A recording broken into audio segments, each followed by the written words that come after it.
Esse é uma cápsula e nós vamos falar agora da inabilidade política do Molusco de Nove Dedos, que já está ficando cada vez mais clara para todo mundo. O cara não envelheceu bem, não. Houve uma época que ele era considerado um grande conhecedor da política, um cara capaz de fazer alianças e coisa e tal. Mas a suspeita que fica agora é que ou foi sorte, ou ele tinha uma equipe que assessorava ele lá atrás, que realmente era quem governava naquela época. E agora ele não tem mais isso, porque a quantidade de lambança que ele está fazendo não está no gibi. Vamos tentar entender o que está acontecendo. Será que isso é sinal de degeneração cognitiva? O cara está ficando lelé da cuca, está ficando pancado da cabeça com a velhice? É uma possibilidade. Outras possibilidades existem também, mas todas elas levam à mesma situação. O governo está ficando insustentável. Essa notícia foi sugerida por Carla, Mário77 e várias outras pessoas. Obrigado aí ao pessoal que sugeriu a notícia. Obrigado a você que está assistindo o nosso vídeo. Se você gosta do nosso conteúdo, por favor, deixe o seu like e se inscreva aqui no canal, né? Pois bem, o Lula ele tem feito uma série de ações erráticas. O que quer dizer isso? Ele fala uma coisa para uma pessoa, depois vai para outra e fala para outra coisa, como se as pessoas não se comunicassem entre si. A expectativa, a impressão que dá é que ele está numa situação que ele não consegue manter na cabeça dele um mapa organizado, coerente do mundo. Ele não tem não consegue mais fazer isso. Ele vai agindo conforme o ambiente. A verdade é que o Lula sempre fez um pouco disso. Né? Todo político faz um pouco disso. Quando você vai falar com um determinado grupo, você tende a falar coisas mais agradáveis para aquele grupo, né? Porque afinal você é político, você quer puxar votos, você quer trazer apoio daquele lado, então você fala coisas mais agradáveis para aquele grupo. Mas é importante você notar que você, embora você fale levante lados diferentes para cada público que você fala, você precisa manter uma coerência. Você não pode falar A para um lado e falar não A para o outro, ou seja, falar coisas totalmente incoerentes de um lado para o outro, principalmente na era da informação descentralizada e distribuída. Na era que você tinha a informação centralizada, você ainda tinha uma vantagem, que isso poderia ficar na sombra da informação. Lembra, lá atrás, quando havia a informação centralizada, quando a maior parte da informação que circulava vinha de grandes redes de televisão, grandes jornais, a gente ficava meio que na mão desses veículos sobre o que eles lançavam luz, qual era a pauta deles, o que eles queriam realmente dizer ali. Então, eventualmente acontecia que você podia usar dessa incoerência, falar A para um grupo, falar B para outro grupo, e como um grupo não ouve a notícia que está indo para outro grupo, você meio que não, você se safa disso, você não tem esse problema, aquilo ficava na sombra da informação, né? Não era algo divulgado abertamente. Mas agora, na informação descentralizada e distribuída, tudo que vai ser falado vai ser confrontado. Todo mundo fica sabendo o que o cara está falando, principalmente uma pessoa importante como Lula, né? O cara é o presidente do Brasil, por mais que não mereça isso, ele é o presidente do Brasil, e evidentemente as pessoas estão prestando atenção naquilo que ele fala, estão preocupados com o que ele fala. E aí ele começa com esse tipo de coisa. A Helena Landau fez essa notícia, essa coluna aqui no Estadão, falando justamente isso. Esse comportamento errático do Lula, né? É uma inabilidade política, porque, como eu falei, todo político usa isso de puxar a tendência, né, falar de um jeito mais próximo de um lado, depois falar mais próximo do outro, mas você tem que manter a coerência, você tem que manter uma linha de pensamento razoável, você não pode simplesmente desdizer o que você acabou de dizer. E a gente viu isso no caso da Ucrânia, por exemplo, isso ficou muito óbvio. O Lula chegou lá na China ele queria agradar os chineses, queria agradar os russos e coisa e tal, e falou que não, que a Ucrânia, que o Zelensky é a mesma coisa que o... Por que o Zelensky não para com essa guerra? As coisas que não tem lógica nenhuma, né? A Ucrânia foi invadida, o Zelensky está se defendendo, se o Zelensky parar de lutar, a Ucrânia acaba. Então, por outro lado, quem tem que parar a guerra é o Putin que está agredindo, é o Putin que está invadindo outro país. E muito em breve não vai conseguir mais fazer isso, mas por enquanto ainda está agredindo a Ucrânia. Então, não tem essa dualidade, mas para os chineses, para os russos, é um discurso que agrada. Então, o Lula falou isso lá na China. Chegou aqui em Portugal, chegou aqui na Europa, Portugal, Espanha, né? E o pessoal perguntou: peraí, Lula, você falou pra gente que é a Europa que está mantendo essa guerra e coisa e tal. Ah, isso o Lula falou também lá na China, né? Que não, que é a OTAN e a Europa que estão mantendo essa guerra, que não sei o que lá, que já podia ter acabado.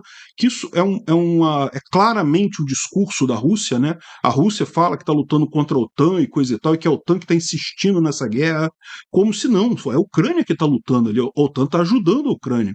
Enfim, e aí perguntaram aqui em Portugal, ele falou: não, nunca disse isso, nunca falei isso, é um absurdo o Putin invadir a Ucrânia e coisa e tal. Ou seja, o cara fala duas coisas totalmente contraditórias uma com a outra e fica claro que ele está com problemas mentais ali. Ele não está conseguindo amarrar a mentira dele, né? O político tem que fazer isso. Ele vai falar uma mentira para um lado, vai falar uma mentira para o outro. Mas tem que falar as mentiras de forma que você consiga amarrar depois a coisa, né? E tá pelo menos uma visão coerente do mundo, né? E aí acabou com isso. E não é só isso, não. Em vários outros assuntos ele tem tido o mesmo comportamento errático, né? A questão do saneamento, ele tenta falar com o Congresso quer manter o marco do saneamento. No entanto, ele fala com os amiguinhos políticos dele que quer ajudar as estatais a botar pelegada lá nas empresas de saneamento. Então, por um lado ele fala uma coisa, por outro lado ele fala com outra. No final das contas, houve uma época que isso nem daria problema. Por quê? Porque a Rede Globo só ia focar de um lado, o jornal Folha de São Paulo só ia falar do outro, e no final das contas não ia parecer tão clara esse confronto dele com o Congresso ali. Mas agora, na era da informação descentralizada e distribuída, todo mundo percebe isso, percebe que ele está sendo incoerente no que ele está falando, né? Petrobras ignorando a CVM, você lembra? Alguns dos diretores indicados pelo Lula não poderiam ser diretores da Petrobras segundo as regras da CVM. O Lula ignorou isso. Falou: não, eu que mando, eu que boto, e vai o cara lá, botou o pelego sindicalista lá, e o cara ficou lá na Petrobras, no conselho da Petrobras. Um absurdo. A Petrobras vai pagar um preço caro. A Petrobras e todos os brasileiros, né, que em última análise vão ser chamados a cobrir mais uma vez o prejuízo da Petrobras, vão pagar caro por isso, né? Enfim, isso está acontecendo com o Lula também. Um monte de erros desse tipo de coisa. E o que o pessoal está chamando a atenção é como é que isso destoa da imagem que se tinha do Lula antigamente. Porque o Lula sempre foi considerado um político muito hábil. Ele, né, ladrão, corrupto, sempre roubou muito, sempre foi um filho da puta, mas no final das contas ele era, na área de política, ele sempre foi muito hábil em fazer esse tipo de coisa. E está destoando agora justamente isso. Por que será que ele está destoando? Será que ele é um cara. Será que é a idade mesmo? Né? O cara tá com. Cara, à medida que a gente vai ficando velho, vai degringolando as coisas, cara. Não é a mesma coisa. Você não tem a mesma vivacidade, a mesma capacidade mental, nem a mesma capacidade física de que você tinha quando você era mais jovem, né? Pode ser que o Lula já esteja realmente indo lá para, né, tendo problemas mentais. Outra coisa também que pode ser é justamente o que eu acho até mais provável, é que, na verdade, o Lula ele não se adaptou ao novo mundo. Ele é uma figura da esquerda, ele é um cara da esquerda que ficou parado no tempo, como o resto da esquerda está sentindo essa questão da informação descentralizada e distribuída. O Lula sempre foi incoerente, sempre foi contraditório, sempre mentiu para todo mundo sem se preocupar em fechar uma imagem coerente do mundo. Só que antigamente ele tinha ajuda da imprensa, tinha ajuda dos coleguinhas nas redações, e isso não transparecia tanto, né? Só que agora a situação está ficando ruim. Por exemplo, uma coisa que chamou atenção foi o fato dele criticar o ACM Neto, chamando ele de grampinho recentemente na Bahia. Olha só, o Lula estava na Bahia, né? E na Bahia, vocês sabem, tem muitos políticos a favor do PT, muita gente que gosta do Lula, então ele estava falando para a turma dos dele, falando para o pessoal dele, para a turma dele. E ali ele sentiu muito à vontade de criticar o ACM Neto, chamou ele de grampinho. Por quê? Porque o ACM, Antônio Carlos Magalhães, para quem não sabe, foi um grande político baiano, foi governador da Bahia, foi senador, foi um monte de coisa, era realmente um político muito influente, embora também fosse um cara, não estou elogiando ele não, ele era também um político como tantos outros políticos, né? O ACM ele foi envolvido em uma época em um escândalo dos grampos, ele fazia grampos contra deputados, e até lá no Senado, no painel do Senado e coisa e tal. Enfim, então o Antônio Carlos Magalhães era chamado de grampo, e aí chamou ele de grampinho, porque ele é neto do ACM, né, o ACM Neto. Enfim, Isso, ok, ele está falando para a turma dele lá, para a turma dele do PT, o pessoal aplaudiu, achou graça, que lindo, que legal, Lula, você falar isso, muito bom, muito engraçado. Só que tem um problema nessa história, porque o ACM Neto é agora um dos principais diretores do União Brasil. Uma grande parte do União Brasil, que lembra, é o fiel da balança no Congresso. Se o PT perder a União Brasil, o PT não consegue aprovar mais nem lei ordinária, nada. Não consegue aprovar mais nada.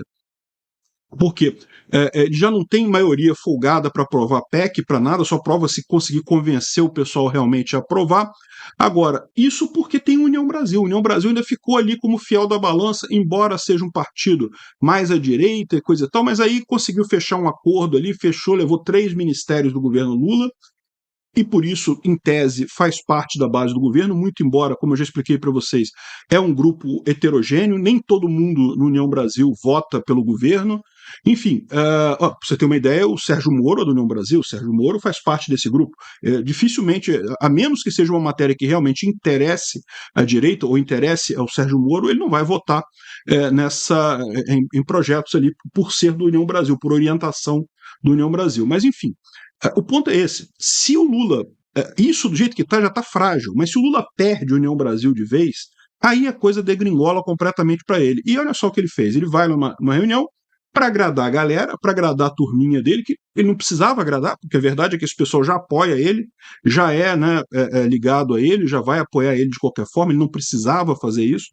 Mas para agradar o pessoal, ele fala, chama o cara de grampinho e coisa e tal, e olha só, isso pode botar o governo numa situação ainda mais crítica, né? Ou seja, ele pode acabar ficando completamente sem sustentação política no Congresso. Isso é uma coisa positiva? Eu acho que é excelente para o Brasil como um todo. Agora, isso pode gerar um monte de problemas. Por quê? Porque do jeito que está hoje, o governo Lula está gastando dinheiro para caramba, não tem nada que pare ele, porque o Congresso aprovou aquela PEC do teto de gastos lá, de explodir o teto de gastos e coisa e tal. Então a gente não sabe o que vai acontecer. O que pode levar a isso é um governo que não vai fazer nada, mas vai gerar uma inflação gigantesca, vai aumentar o tamanho do Estado, vai piorar a situação econômica do Brasil, colocando o Brasil num caminho de Argentina da vida, né? Ou seja, pode ser sim algo muito crítico isso que está acontecendo aqui. E agora já vai ter o Lula que se desculpar com a União Brasil, vai ter que desfalar o que ele falou, mudar o ponto de vista sem nenhuma necessidade, sem nada. Ou seja, a impressão que dá é que realmente o cara não está conseguindo manter a visão de mundo dele. Aqui, o William Vac, aqui na coluna dele do Estadão, também fala sobre isso, mas fala sobre um ponto diferente. Ele acha que a situação é diferente. Ele acha que lá em 2003 o Lula tinha uma espécie de conselho, que era o Zé Dirceu, o Palocci e outras pessoas que tinham influência sobre o Lula. Eram pessoas que o Lula ouvia.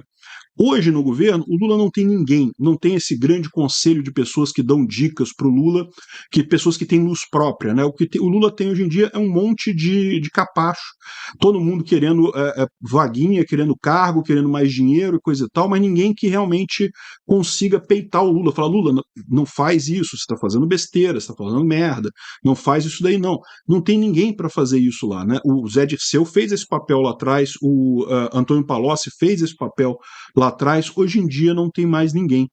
E por isso ele está vendo esse destrambelhamento completo do Lula no governo, essa inoperância política do Lula. Eu acho que isso pode ter algum sentido, pode ter alguma lógica, mas eu acho que o mais central dessa história toda, isso deve ter algum efeito sim, mas o ponto central é aquele que eu falei para vocês. A informação descentralizada e distribuída desnudou a esquerda. A esquerda sempre fez esse tipo de coisa, ela sempre foi incoerente, ela sempre mentiu para um grupo, mentiu para outro grupo, e não tinha problema, porque como ela controlava a narrativa, controlava os grandes grupos de mídia, isso não aparecia para as pessoas, isso ficava oculto. O Lula cansou de fazer essas mesmas besteiras lá atrás, só que ninguém percebia. Agora, o que mudou foi o mundo, foi a situação. O Lula é o mesmo lá de trás, ele tem a mesma capacidade que ele tinha lá atrás, ele tem os mesmos conselheiros, ou talvez não tenha conselheiros tão bons, mas tem alguns ali. O Flávio Dino tem também aconselha ele, a Janja aconselha ele muito. A questão é, talvez não sejam conselheiros tão bons assim, mas o principal é isso. O Lula sempre soube fazer isso, por quê? Porque ele sabia se virar num ambiente de informação centralizada. Ele, exatamente como toda a esquerda, está se perdendo nisso daí. É o que eu falei para vocês. A esquerda achava achava que bastava voltar ao poder para ela ganhar novamente o controle sobre a narrativa que ela tinha no passado, mas não, ela nunca mais vai ganhar esse controle sobre a narrativa. Não importa quantos projetos de fake news que eles aprovem, quantos Telegram que eles censurem, quantas pessoas que eles calem. O ambiente de informação mudou estruturalmente, então a esquerda nunca mais vai ter a facilidade que ela tinha de mentir para um monte de gente e deixar por isso mesmo e ficar por isso mesmo e seguir em frente e ficar posando como grande articulador político e coisa e tal. Enfim, o Lula está a caminho da derrota mais trágica, né? É o que eu falei para vocês, essa ondinha rosa, esse suspiro da esquerda já está acabando justamente porque eles estão vendo agora que o problema é estrutural, o problema não é Bolsonaro, o problema não é fake news ou sei lá o que, qualquer desculpa, disparos de WhatsApp, disparos em massa de WhatsApp, nada disso é problema. O problema de fato é a população discutindo as informações de forma independente da grande mídia. Isso é o que mudou no mundo. Obrigado por assistir o vídeo até o final. Além de curtir, compartilhar e se inscrever no canal, considere se tornar patrocinador com valores a partir de R$ 1,99. Clique no botão Seja Membro abaixo para saber as condições e vantagens de patrocinar o canal. Mais informações sobre o nosso projeto, visite nossos sites indicados na tela.